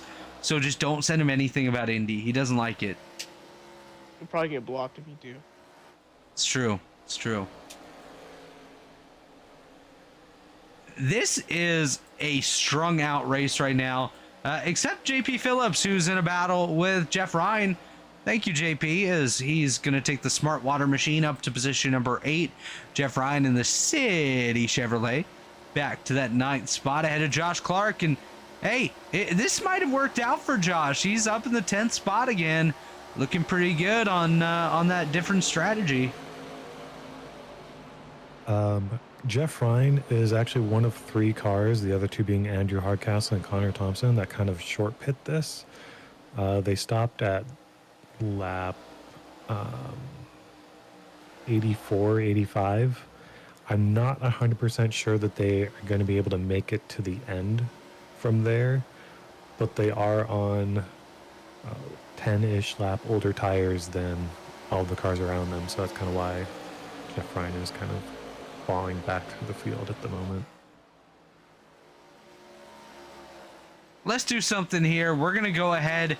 We're going to mute our voices here for a second. We'll go ahead and do a lap or two. Crank it up here at the Homestead Miami Speedway. Don't go anywhere.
And we're back here at the Homestead Miami Speedway. We cranked it up. We rode on board with JP Phillips. Now we're 34 laps to go as William White leads the way. I just combined Harrison Talon and William White there for a second. White leads Abbott, Pecumer, Adams, Higgins the top. Oh man, I think Hossack got the wall again, but those two are going to battle side by side. Hossack and Higgins 5th and 6th, Phillips 7th, Thompson 8th, Jeff Ryan 9th, Josh Clark in 10th.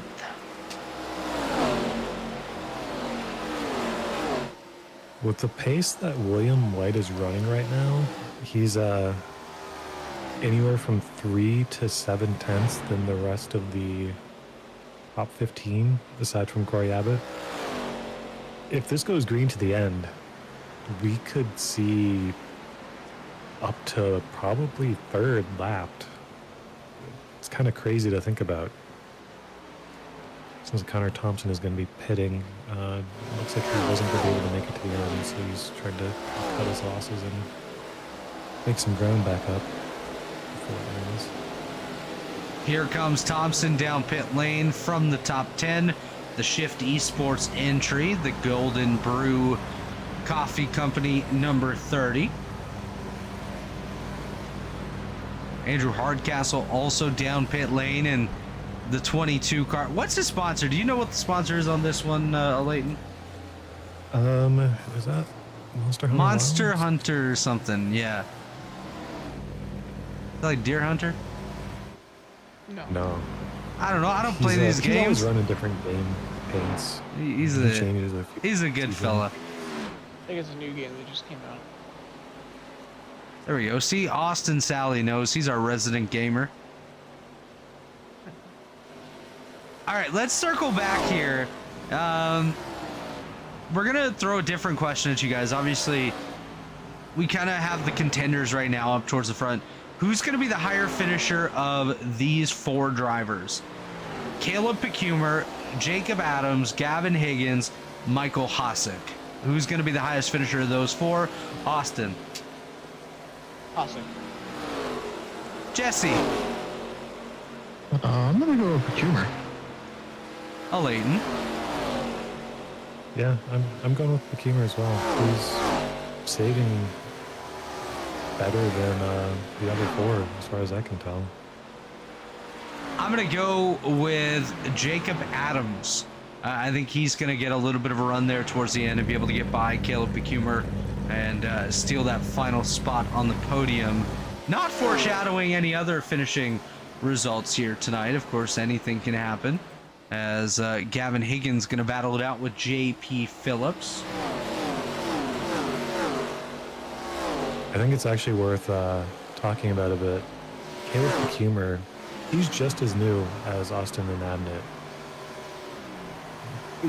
He actually still has a rookie license in iRacing, but he is up there in 3rd. He's 3rd in pace as well on the track, second only to William White and Corey Abbott.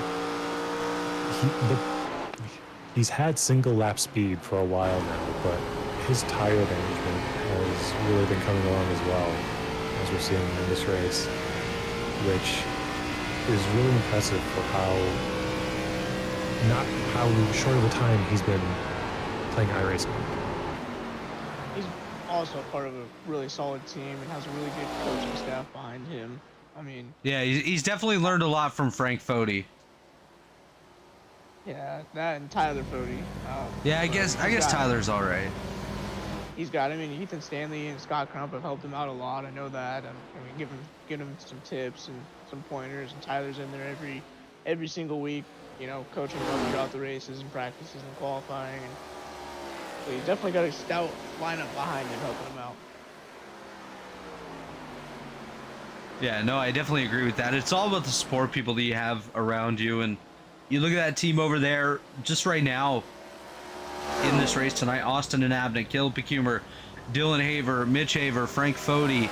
They've got a pretty stacked group over there. Unfortunately, some of them have had their issues. But a guy like Dylan Haver, he's run rather well tonight. Mitch Haver was up there in the top 10 at one point as well. Austin and Abnett's been in the top 10. But most of these guys have been caught in incidents that just unfortunately have taken them out of good running positions, and Caleb Pecumer continues to lead the way here for Lake Norman in the 3rd position, and definitely making that team proud out here tonight, as I think he just kissed the wall. Ain't nothing wrong with a little smooch, you know. A little smoochy smooch up there, not too bad. Dave Huckleberry taking it down pit lane. The Purdue 52 gonna come to the attention of his pit crew, and Dave's pit crew is made up of a team of professors and engineers from Purdue University, and that's why they might not have the quickest of pit stops out there. They got to calculate everything, make sure all the bolts go on in the right spot, the fuel goes in the right hole, everything like that. But nonetheless, that 52 crew doing a nice job, currently still inside the top 20 in position number 18. I think they'd have a little bit better if they had university funding. It all goes to their basketball team or something. I think they have a pretty good basketball team, don't they? Yeah, they do. They just had one of the top picks in the draft last year. The Purduvians, or I don't know, what's their team name? Couldn't Are tell they you. the Boilermakers? I think something like that. Pirates, Boilermakers. Yeah, the Purdue Boilers. There we go. Good old boiler systems out there. 23 to go, so we've ticked under 25, thank God, as we work our way down the front straightaway once again. This has been a long race, and the guy that schedules these events is definitely going to get a write-up after this one, after scheduling one of the longest events in the entire Elite Racing League this season. Can confirm that Purdue Boilermakers Special is their mascot. What's so special about him? The locomotive mounted on an automobile chassis. What? So they drive a train in there? Basically. Okay. That's interesting. Anyways. Anyway, back to the action here at Homestead. William White. Well, guess what, guys? He's still leading the way. He's done that a lot tonight. Corey Abbott still in second. He's been there a lot tonight. Caleb Pecumer in third. Jacob Adams in fourth. Gavin Higgins still in fifth. Hosick and Phillips sixth and seventh. Ryan in eighth. Clark ninth. Harrison Talon inside the top 10. Only battle we have out here right now is JP Phillips chasing down Gavin Higgins for position number 5, as we have 20 laps to go.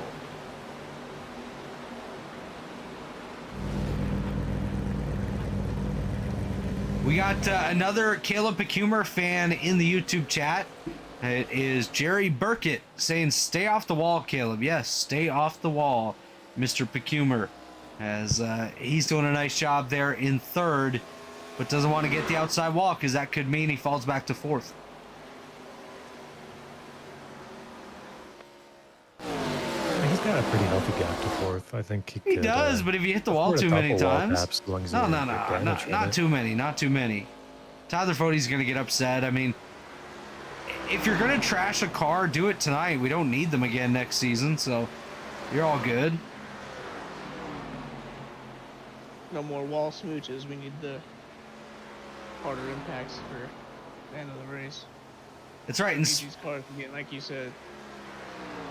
speaking of next season, the schedule is out over on Sim Racer Hub. April 1st is going to be the first race of 2025 B season, but on March 25th, so 3 weeks from tonight, will be our second exhibition race of the RevLimit Workshop Development Series. That's going to be open to all Elite Racing League members, and it will be at the Monza Oval. So something a little bit different, something a little fun, non-points, of course, as it will be open to everybody. Then April 1st, we'll kick off the regular season at Chicagoland. Then we'll go Kentucky, Talladega, Red Bull Ring, Darlington, and Iowa in the month of April. Then we'll take a week off. Then we'll go to Motegi in Japan, Mid-Ohio Sports Car Course. Richmond Raceway, which will be a doubleheader actually. Richmond and Kern Raceway will be on the same evening. June 3rd, we'll wrap up the regular season at the Nashville Super Speedway. Then our playoffs will be the Kansas Speedway, Lime Rock Park, Worldwide Technology Raceway, and the Daytona International Speedway in the first round of the playoffs, and we'll wrap up our championship race at the Michigan International Speedway. Seems like a lot better schedule for me. It's a pretty solid schedule. I think it's going to be some great racing. Alayton is a former driver in the series. What are your thoughts on our 25B schedule, and is there a race that you would be looking forward to the most if you were behind the wheel? It's a pretty good schedule. I think ending on Michigan as a championship race is pretty good. That's where I won my championship. The race I'd be looking forward to the most is actually Motegi. I'm a big fan of that as an oval. I am a little curious how many of these tracks are going to have setups ready when we need them, and how many will have to be made, but that's something we won't really know until next week.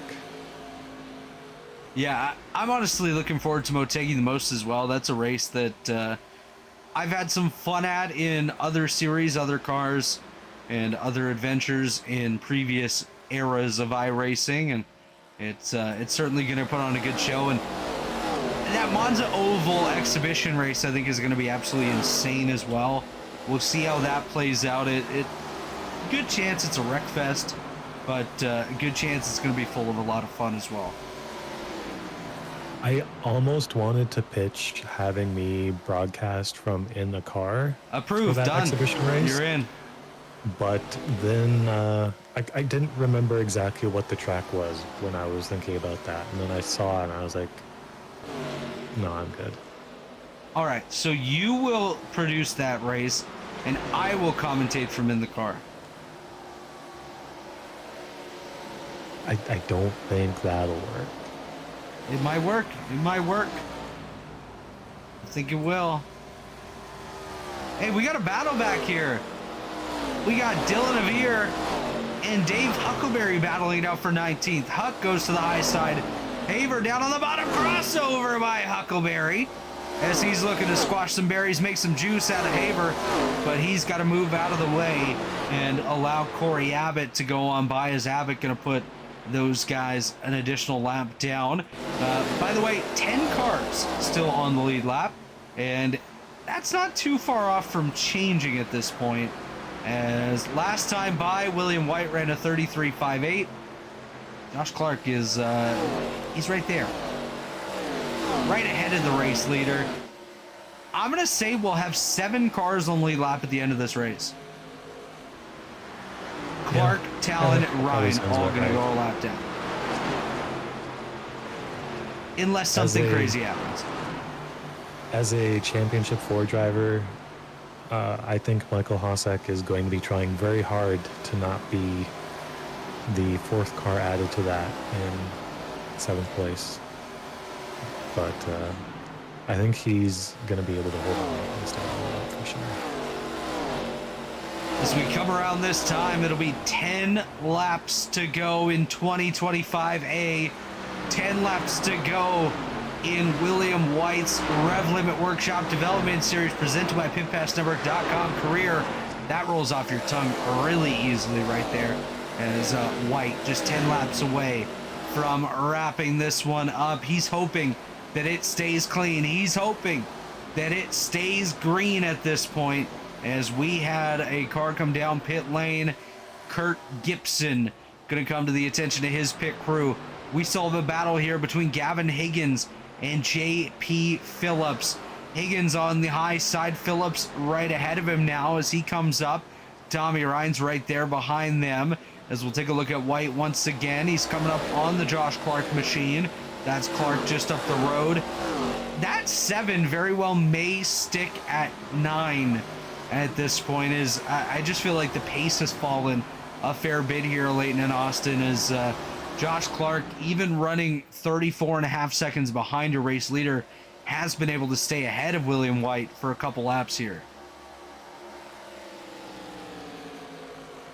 Yeah, it's you never quite know how much pace is going to come from, how much lost pace is going to come from passing cars. I was getting my Josh really easy here, but he's got another few seconds to Harrison Talon and Jeff Ryan. I don't think with the laps left he'll probably be able to catch them. Although if they start racing side by side, they could lose enough time that they get back in reach. 7 laps to go. We have another car down pit lane. That is the 08 of Che Mitchell, as he's going to come to the attention of his BOR SimSport pit crew. We'll go back to this very, very tight battle between JP Phillips and Gavin Higgins. Phillips pinching down on the Higgins machine just a little bit here as they work their way past a little bit of lap traffic there. Tommy Ryan and company just behind them. Kurt Gibson, who has just come down pit lane a lap or two ago, is right behind these guys. So if he's able to use those tires, he could come up and fight with them as JP Phillips goes for a crossover down to the inside of Gavin Higgins, as we're going to come to 5 laps to go. This upcoming time by as William White heads down the back straightaway. Next time by, he'll see 5 fingers in the air, letting him know that there's just a handful of laps to go in 2025A.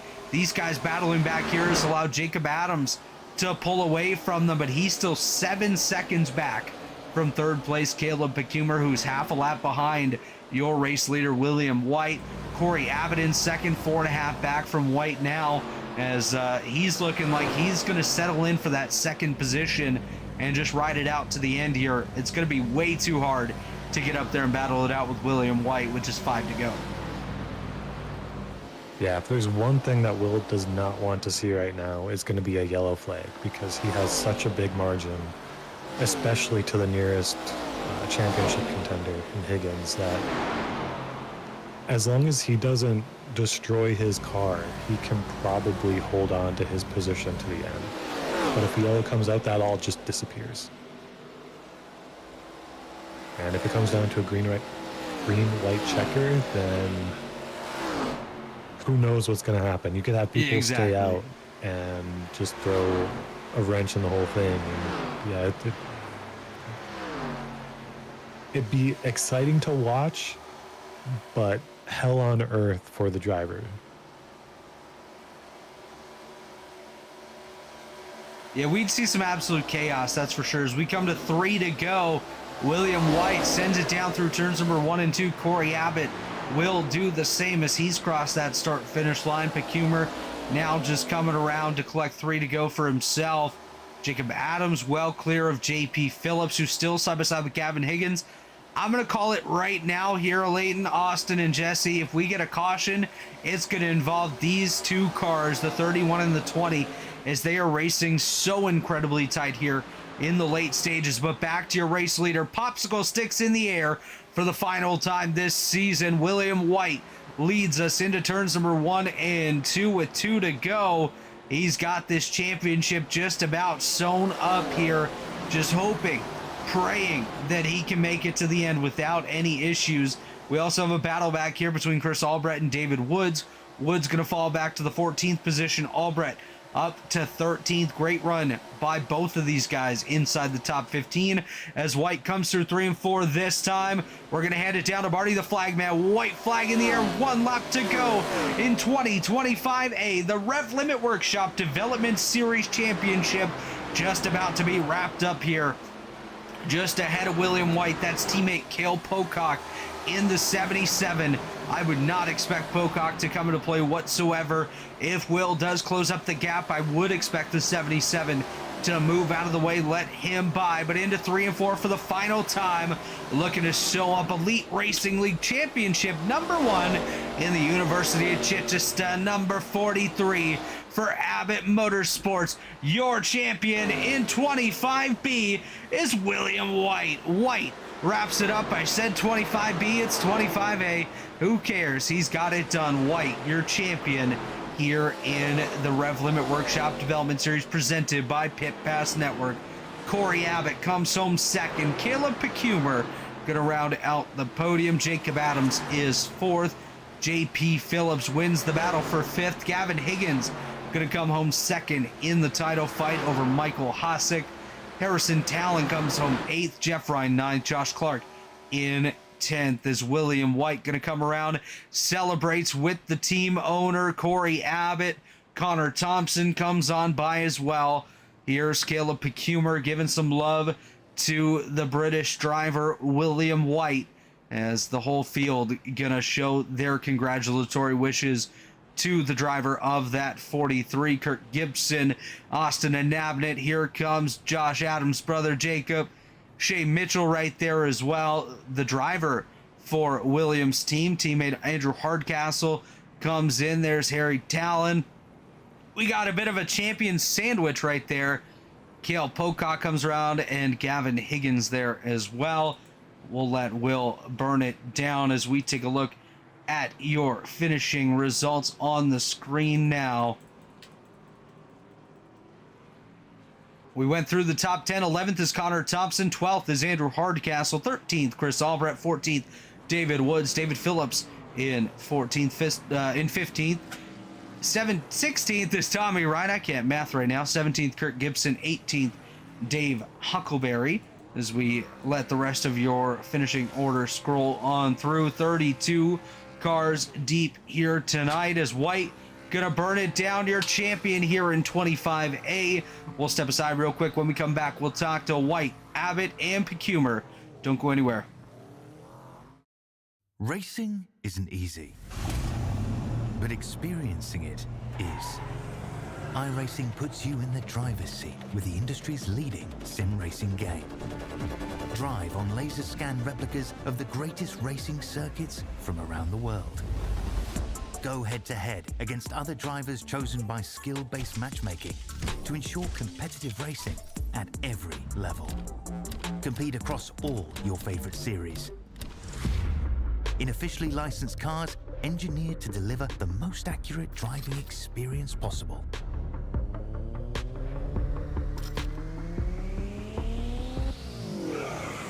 Join a race or host your own with players from across the globe. Race against the computer or in a league with friends. Feel the thrill behind the wheel. Visit iRacing.com. 3 years of sellout crowds, 3 years of edge-of-your-seat action, 3 years of jaw-dropping finishes. Worldwide Technology Raceway has rocked the world of NASCAR, and now NASCAR is giving us another reason to celebrate. The 2025 NASCAR Cup Series Championship Playoffs are coming Sunday, September 7th, 2025. Just when you thought the racing couldn't get any more intense, now every single lap matters. One wrong move could be the difference between elimination and being crowned the king. The Enjoy Illinois 300, the Confluence Music Festival, the NASCAR Cup Series Playoffs, and for the first time in 15 years, the NASCAR Xfinity Series on Saturday, September 6th. Don't be on the outside looking in. See history being made in your own backyard. Go to www.raceway.com for the hottest ticket of the year. And we're back here at the Homestead Miami Speedway, just waiting on your champion. Actually, here he is now. Your 2025 RevLimit Workshop Development Series presented by Pit Pass Network champion, William White. Will, how good does that feel, my friend?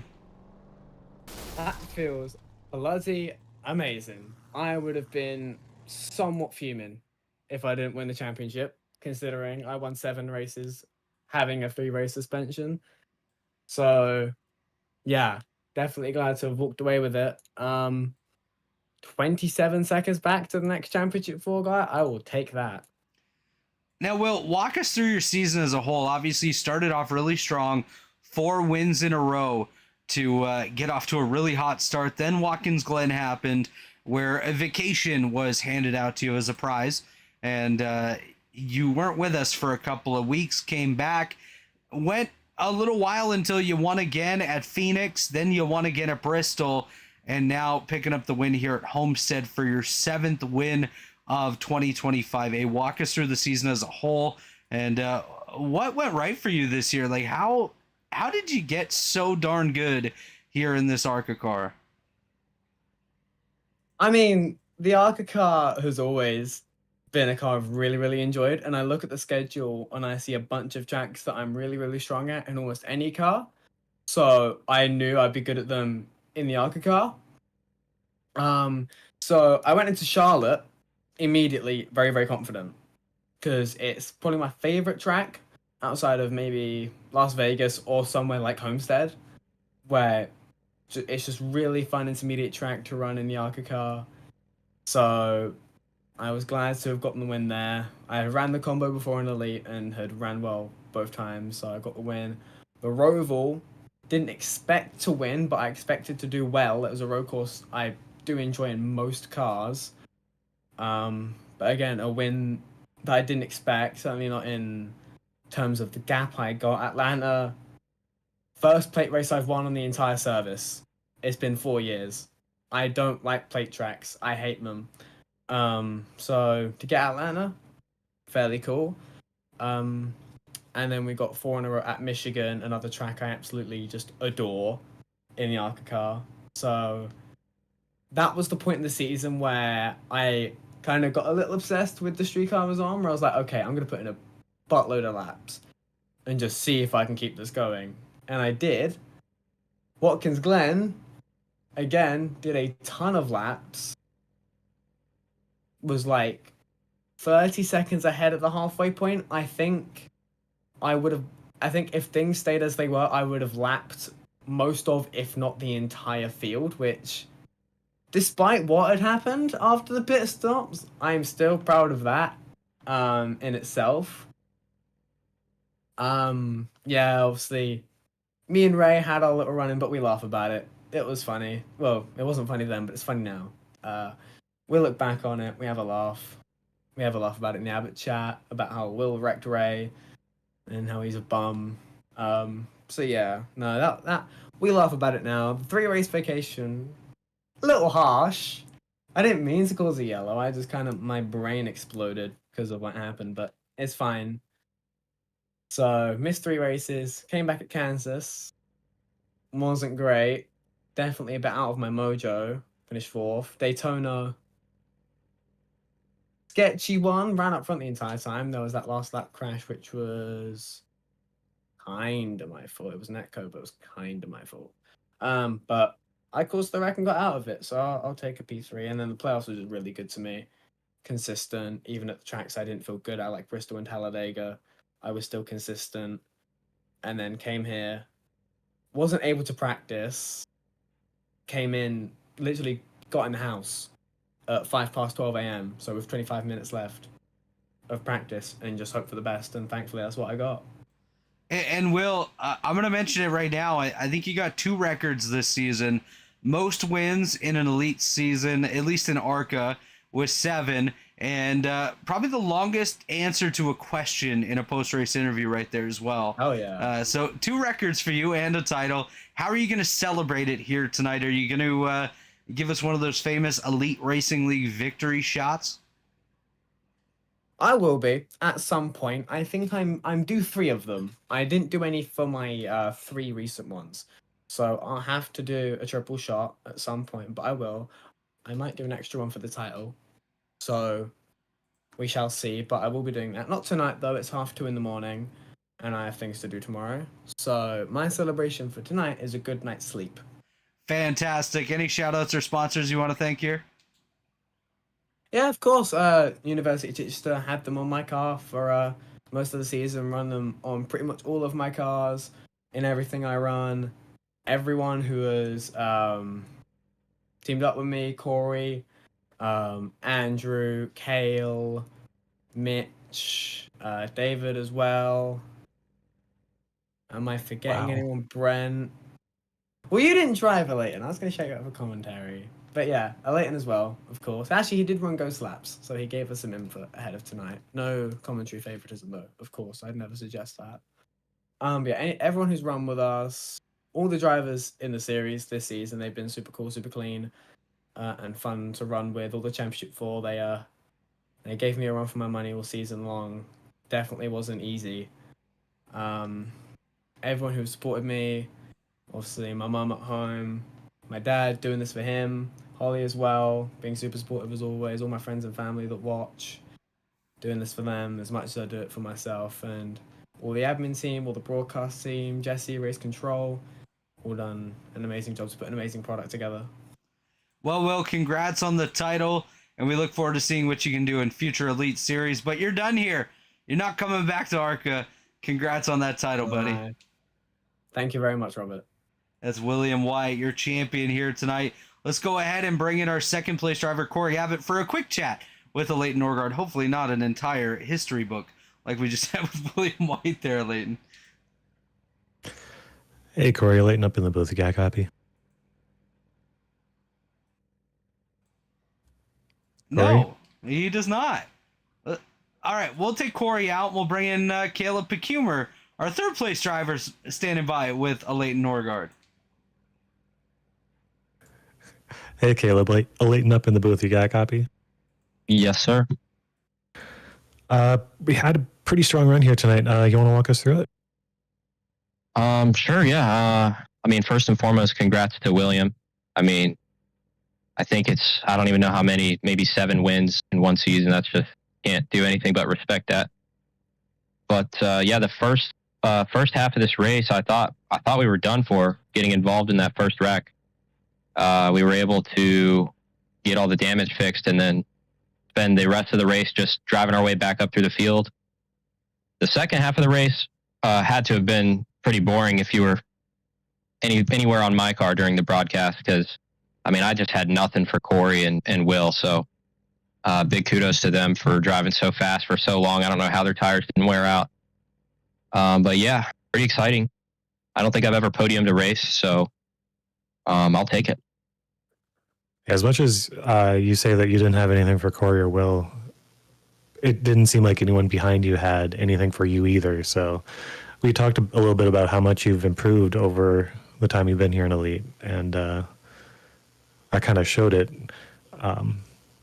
What do you have to credit for all that growth in this short amount of time?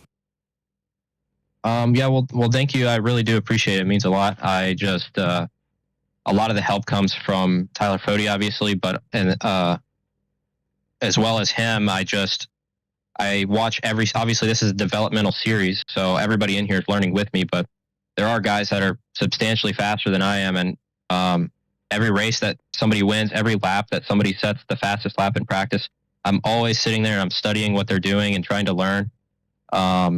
You know, I think last season, or this may be my third season, I'm not sure, but every season, I mean, I just learn more and more and more from these guys. So I'm fairly new to the whole oval thing.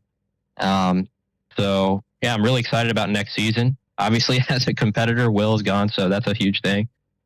But yeah. Yeah, next season is kind of wide open for anyone to get a championship here. So good luck on that. And before we let you go, any shout outs you want to give, sponsors you want to thank? Yeah, you know, huge shout out to Bite Size Sports for putting the car on the road, and JD Designs, John Cutlip, you know, he makes these awesome paint schemes for us. Huge shout out to Tyler Fody and all the Lake Norman guys. It's unfortunate what happened to the rest of them in this race. Just went green for so long. We couldn't get damage repaired, but yeah, huge shout out to the whole team. And obviously you guys in the booth, you know, for making this all happen. All right. Congrats on the third place and good luck next season. Thank you, sir. That's Caleb Pecumer, our third place driver. Let's see if we can talk to Corey now. Corey, it's Robert and Alayton up in the booth. You got a copy this time? Yes, sir.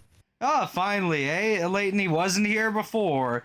Now suddenly, when it's convenient for him, he appears. But Corey Abbott, second place here tonight. First off, your driver, William White, picks up the title. Tell us a little bit about that. I mean, everyone knows he was crazy fast all season. Yeah, this for him was, I don't want to say a long time coming, but well-deserved, very well-deserved. He ran a great season. Every race, he was a contender pretty much. Yeah, I'm just proud of him. Just happy that he finally got it.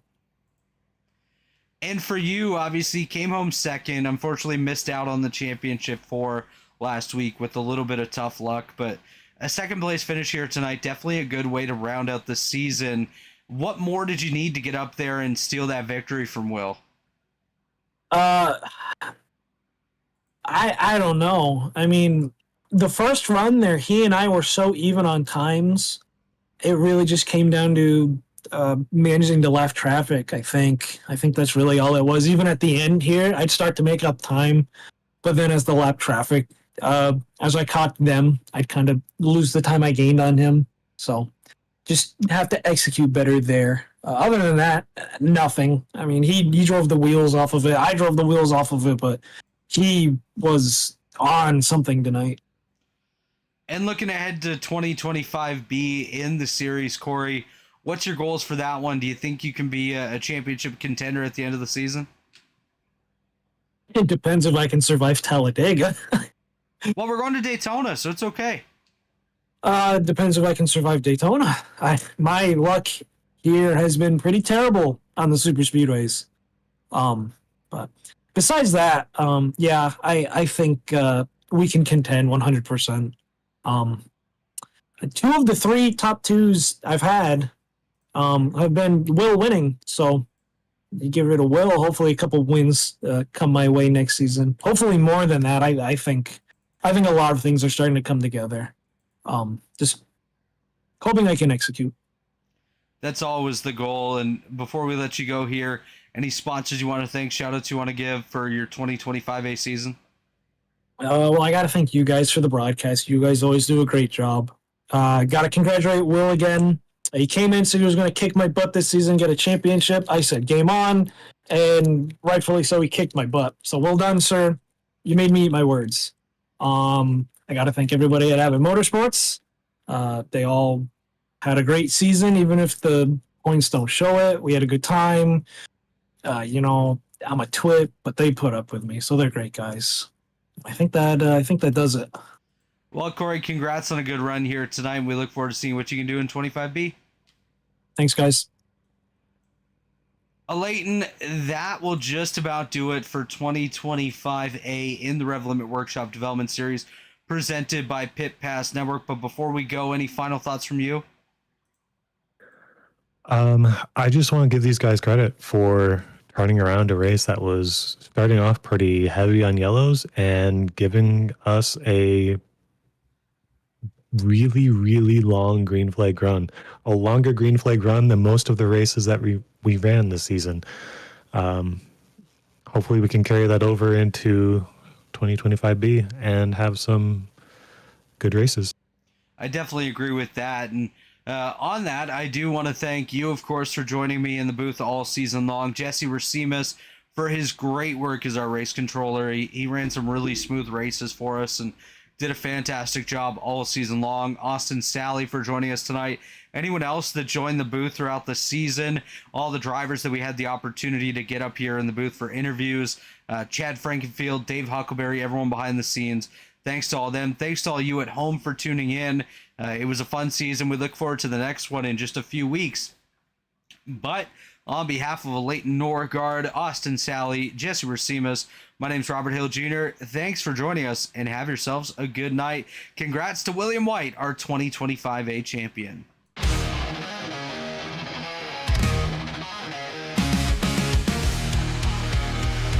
Tonight's the night!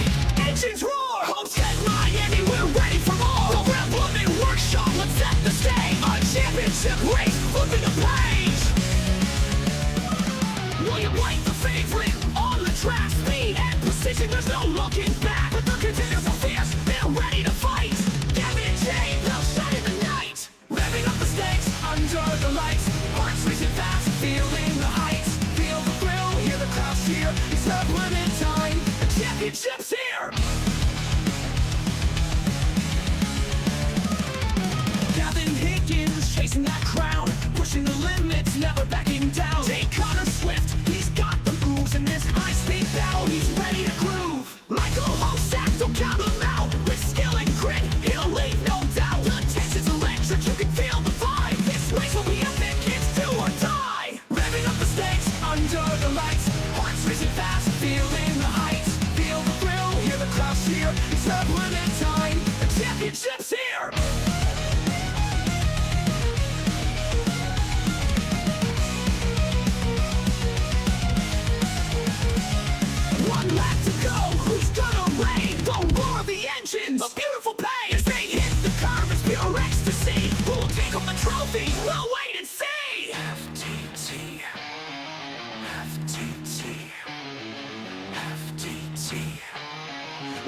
hear it loud. Championship dreams, let's make them proud.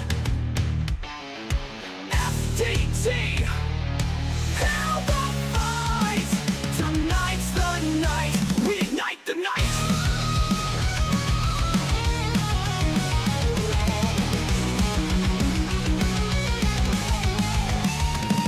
RevLimit Workshop, hear the crowd scream. Racing the glory, living the dream. Under these lights, we'll rise to the top. Homestead, Miami, let's never stop. FDT, FDT, let's go.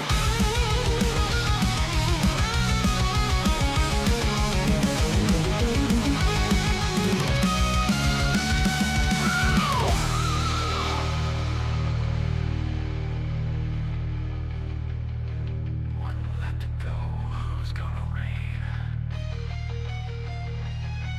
Go!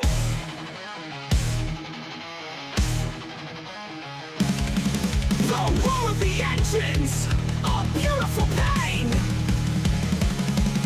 The roar of the engines, a beautiful pain. As they hit the curb, it's pure ecstasy. Who'll take him, we end it, he's ready to groove. Well, let's take home the trophy.